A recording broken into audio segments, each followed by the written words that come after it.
Lorsqu'un spermatozoïde rencontre une ovule, cela donne naissance à ce que l'on pourrait appeler une grossesse. C'est aussi l'ensemble des phénomènes se déroulant entre la fécondation et l'accouchement, durant lesquels l'embryon puis le fœtus se développe dans l'utérus maternel. Cependant, certaines grossesses comportent des risques qui vont jusqu'à la suppression de la vie du fœtus ou même de la mère. Tel était le cas de Madame Niagbo, qui connaissait des défis particuliers dans son couple. Son époux et elle avaient envie d'avoir un bébé.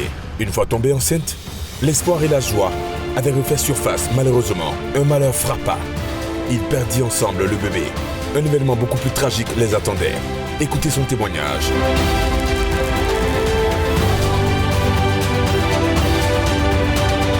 Bonjour frères et sœurs, je suis Franck Niagbo, ex-manager de boîte de nuit, si vous voulez appeler Francky Manager.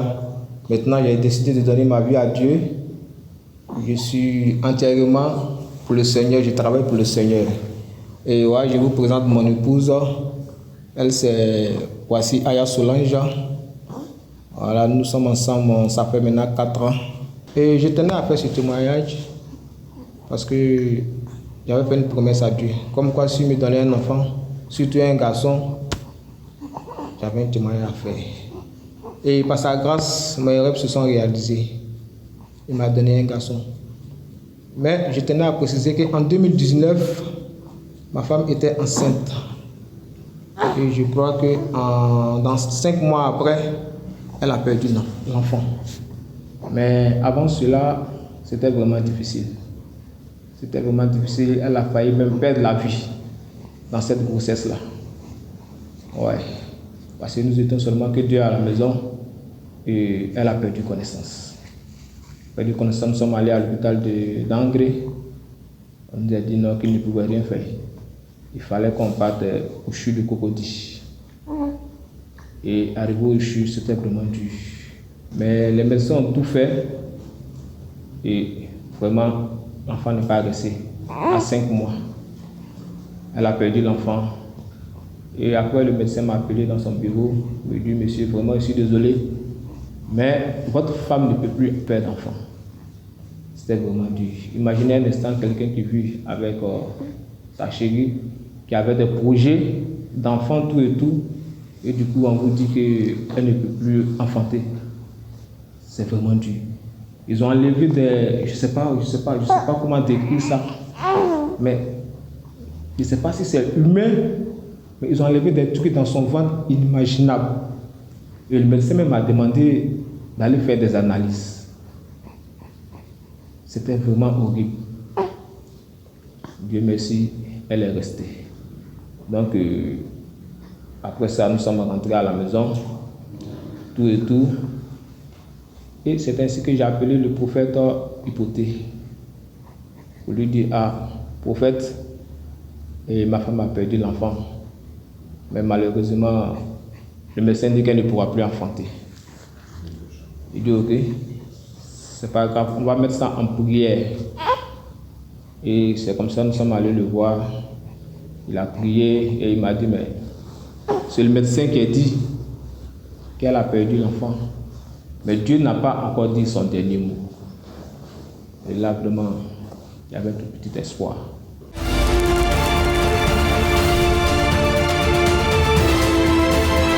Après avoir perdu son premier bébé, le sort est tombé. Dame Niagbo ne pouvait plus avoir d'enfant parce qu'ayant subi une opération dans laquelle tout ce qui pouvait l'emmener à prendre une grossesse avait été enlevé. Le médecin avait annoncé à son époux qu'elle ne pourrait plus jamais avoir d'enfant toute sa vie. Son mari allait-elle la quitter? Qu'allait-il se passer? Suivez.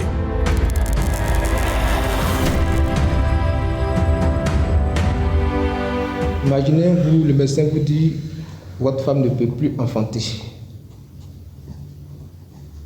Vraiment, tout s'est écoulé autour de moi. Tout s'est écoulé autour de moi. Parce que ma femme et moi, on avait vraiment beaucoup de projets. Surtout qu'on n'avait pas d'enfant ensemble. Il nous fallait vraiment un enfant. Et en toute franchise, j'avais dans la tête... je me demandais même si je pouvais continuer avec un enfant. Parce que j'avais vraiment besoin d'un enfant, sincèrement. Ça Ça me tournait dans la tête. Si je dois rester avec elle, si je ne dois plus rester avec elle. Je me posais plein de questions. Et vraiment, je crois que Dieu a fait grâce. Dieu a fait grâce. Nous sommes allés voir le prophète Écoutez pour lui expliquer la situation. Et il nous a soutenus en prière.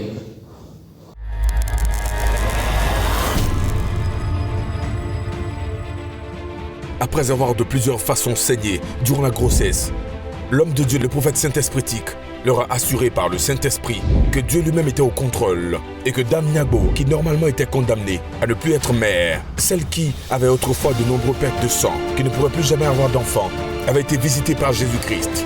Maintenant, la voilà qui porte un merveilleux et beau bébé. À Dieu soit toute la gloire.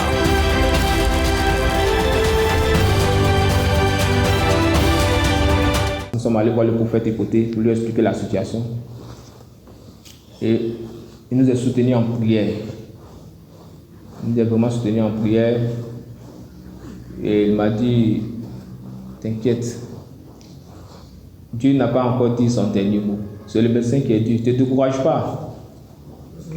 Dieu n'a pas encore dit son dernier mot. L'année prochaine, dans le même mois, ta femme va faire un enfant, et surtout un garçon. Ça, c'est ce que le prophète m'a dit. Ok. En tant que prophète, homme de Dieu, celui qui me suit, je croyais. Mais du fait que le médecin me dise, elle ne peut plus faire un enfant, le fait dit, dans le même mois, l'année prochaine, elle va faire un enfant. Je croyais. Et nous soutenons en prière. Et par la grâce de Dieu, ma femme est tombée enceinte encore. Mais j'avais toujours dans la tête comme quoi le médecin m'avait dit qu'elle ne pouvait plus tomber enceinte. Donc je me demandais, est-ce que cette grossesse pouvait durer, pouvait rester longtemps? J'avais vraiment ça dans la tête. Elle est tombée enceinte. Ça, je me dis, bon, c'est juste 1 mois, 2 mois, et puis bon, ça va tomber. Et j'ai appelé le prophète pour lui dire, mon prophète, madame est encore enceinte. Il dit, ouais, t'inquiète. Dieu a déjà géré. Prophète, Dieu a déjà géré. Ça, c'était au téléphone. Ok. Il dit, je vais prier pour vous. Attrape les mains de ta femme, je prie pour vous. Et il a prié pour nous. 1 mois, 2 mois, sur le suite. À 4 mois, elle a commencé à saigner encore. Elle saignait véritablement. Et là, franchement, j'étais vraiment traumatisé. J'étais traumatisé. J'ai encore appelé le prophète. Prophète, ça ne va pas. Madame est en train de saigner. Ça ne va pas. Il m'a dit, la grossesse est attaquée. Ouais, les gens ne veulent pas de cette grossesse-là. Ils ne veulent pas de cette grossesse. Mais ne t'inquiète pas. Ne t'inquiète pas. Dieu gère la situation. Cet enfant-là, il va naître. Parce que les gens ne veulent pas vous voir ensemble. Ils ne veulent pas que tu fasses un enfant avec elle. Donc ne t'inquiète pas. Et c'est ainsi qu'il a prié encore. Il a prié. Et le sang s'est arrêté. Et la grossesse a commencé à prendre forme. Tout et tout jusqu'à 8 mois. Les mêmes trucs ont commencé à se répéter encore. Donc à chaque fois qu'elle saigne, je l'appelle. Ou bien elle-même, elle appelle.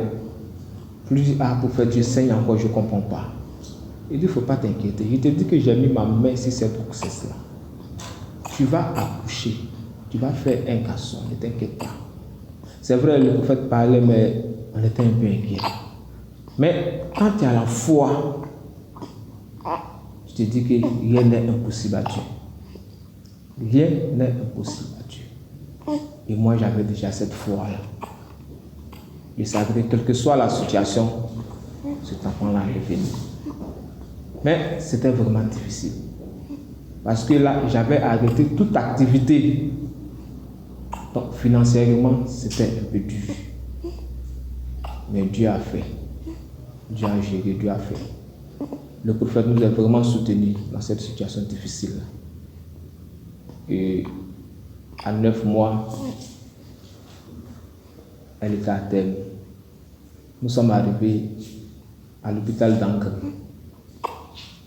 À peine arrivé à l'hôpital, la sage-femme ne prend même pas la peine de consulter la dame.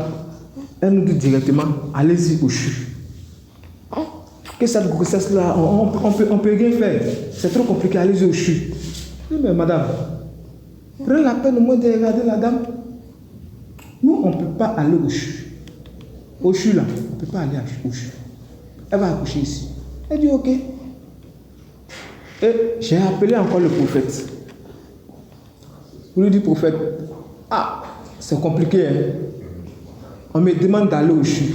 Il dit, mais aller au CHU faire quoi? Il dit, mais je ne sais pas. À peine on arrive, on dit d'aller au CHU.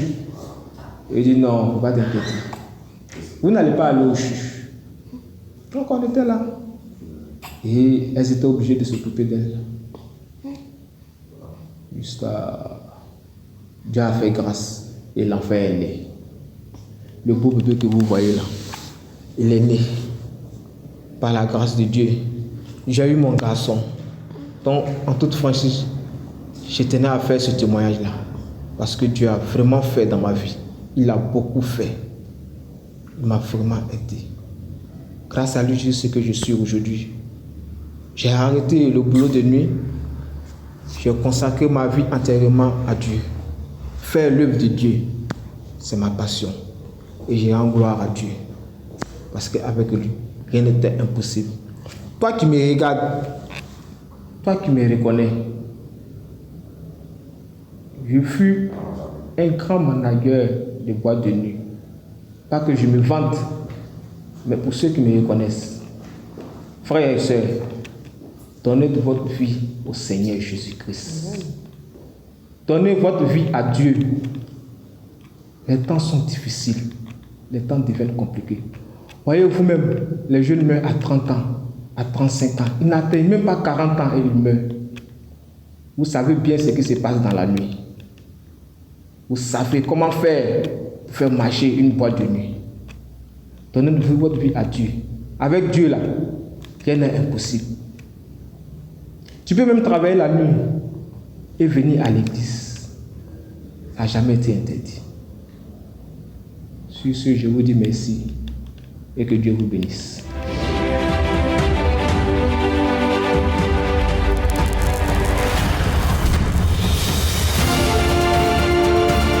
Vous aussi, vous connaissez des cas dits humainement impossibles à régler. Votre vie connaît des blocages. Vous souffrez d'une maladie, selon les hommes, dit incurable. Venez aussi essayer le Dieu du Joker Rocher, Jésus-Christ de Nazareth, et certainement, vous témoignerez. Appelez dès maintenant au 07 22 92 82 89 86 97 66 57 40 88 69 et prenez rendez-vous avec le prophète Saint-Esprit, prophète Hypodée. Nous sommes sûrs que plus jamais pour vous ne sera comme avant. Que Dieu vous bénisse.